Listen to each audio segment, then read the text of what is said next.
Well, welcome to the Voice Box, and I've got to say, we put out a shout out both in the panel I was on earlier today in hosting, saying would anybody who is a rising star, a future leader, join us in the Voice Box? And Francesca has put herself forward, and Francesca's actually sat here this morning listening to all of the amazing conversations. So I'm really proud of you for putting yourself forward. Firstly, just introduce yourself to everybody. So my name is Francesca Coia. I am a digital planning director at Republic of Media. We are an independent media planning and buying agency based out of Edinburgh and Manchester, and I come from the Edinburgh office. Perfect. So we've been talking, the Voice Box has had lots of different conversations going on. So let's start with you. From your perspective, what do you think the state of play is as far as inclusion and diversity? Do you think as an industry and as a marketing industry, we're ahead of the curve, behind the curve, more to be done? I'm imagining, tell us more. What do you think? Yeah, certainly a very interesting conversation. Obviously, it is the marketing industry, and what are we very good at? We're very good at marketing.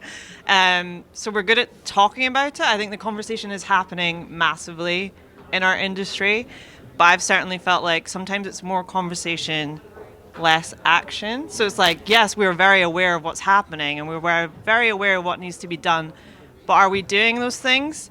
I've certainly felt in my agency, conversation's been happening for a couple of years, but it's only just now that like, right, let's enact some policies, let's start making some changes, let's start the training. So yeah, I think our awareness is high, but I don't know if the action is there. I think that's starting to happen now. I'm going to ask a really quick one just on that, if that's all right, Sol, because I just read before coming out here today. So Adweek did this article in which they were talking about the ad agencies, and they were saying a lot of the ad campaigns are now increasingly, I think they're around 63% diverse in the terms of the campaigns, but the leadership at agencies is still well below the double figure mark, I believe, for diverse leaders. Is that the case? Are you seeing that within agencies? Are you seeing any shifts towards we're doing this, we're putting this in place to move the needle? Yeah, I think we can all agree looking at senior leaders, it is still very much white, middle class men are the senior leaders. Shout out to PI Live, I know that was one of the questions, but in terms of a conference, and I steal this term from my friend because we were at a conference together a few weeks ago, and I commented after like the third speaker was like the same type of person basically, and she just whispered to me, pale, male and stale, and I was just like, I was laughing so much, but this is like the complete opposite of that. It's the first conference I've been to where I've really noticed the diversity of speakers, diversity of topics. So yeah, massive shout out to PI Live because I think they are shifting the needle in terms of that.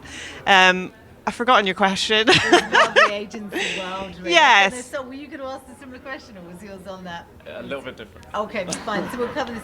So it's the agency world. You know, Yes. the campaigns, we're seeing massive diversity shift in campaigns. Big tick. Yeah. But is it driven big? Could it be even more driven if the leadership team was also diverse? And why not? More voices, more thought, more diverse thought. Yeah. Clues in the title there. I think we see the recruitment starting to happen now. So hopefully when we're looking at 20 years from now, we do see more diversity in senior leadership. But I think one of the topics of conversations earlier was about maternity leave and paternity leave and how that can shift things, and I think that is the big thing. Like, yes, we do have loads of women in middle management, but what happens when they do decide to have children? Do they end up leaving? And I think if you give men that opportunity to take the same amount of leave, hopefully that sees things balance out in terms of leadership. Yeah, Francesca, you're talking about less conversation, more action, which I think is really important. And you know, we've mentioned some stuff like paternity leave, but I was wondering what actions you've seen put in place already and what you'd like to see more of to kind of help this. I'm going to shout out to myself. So I enacted a period policy at Republic of Media. We're part of the Free Thinking group, so that's enacted across the full group. But I think it was Ruth from Snapchat, was it earlier, who was talking about policies in terms of like hormonal issues, so that includes menopause as well. So I think policies being put into place is really important because that goes alongside the conversation. But I found at Republic of Media, we enacted the policy, people were aware of it, but because we weren't really talking about it, people weren't using the policy. So it's about ending stigma as well. So it's an interesting one because the conversation still needs to happen alongside the change, and it needs to continue to happen because of that stigma. People often don't feel comfortable using certain policies. So yeah, I think action is happening, but I would really encourage people to, if policies aren't in place wherever you work, be that person, because that's how it happens. I think that's true. I mean, I know Bloom last year we put in place, I'm a member of Bloom, and last year was head of PR at Bloom, and they put in the menopause manifesto that's then been implemented in a huge amount of businesses. So for companies that aren't confident in doing it themselves, there are communities, organisations, non-profits, etc., that can assist and help. But all credit to you, Francesca. If it's not there, do it. I love that attitude.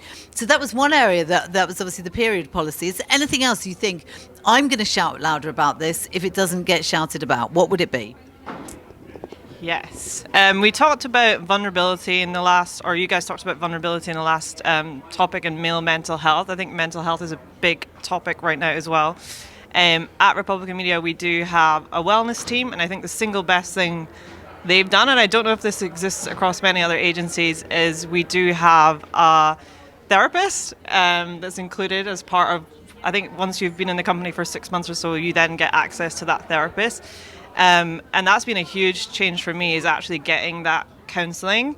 It's helped me with my confidence massively. So I actually chaired on the Well stage yesterday. It was Kate from Hello Partner reached out to me to ask if I wanted to do that. My initial gut reaction was like, absolutely not. I don't want to do that.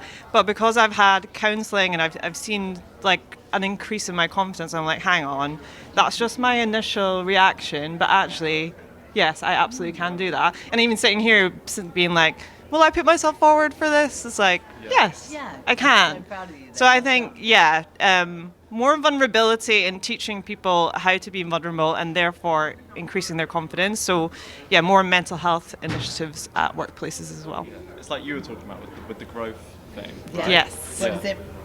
Comfort zone, fear zone, grow zone, learn zone. Yeah. You've got to do it. Yeah, I love Scary. Yeah. So any questions from you, or should I do my quick fire? I think quick fire. Right, okay, you ready? So I'm going to start with your biggest shout out goes to PI Live for not being a pale male and still conference. I feel like Jack felt like he had just won the award there. Absolutely amazing. Change is not coming fast enough for. Oh, I didn't mention this earlier, but recruitment from low-income backgrounds into the industry. I think there's a lot of representation for race and gender, but I think it's not happening so much for class. So I think that's very true. There is an organisation called DigiLearning that's making big inroads into that, of actually going into low-income families and looking at low-income students coming through. So credit to them. That's my mini shout out. In 2024, Francesca, what is your hope for?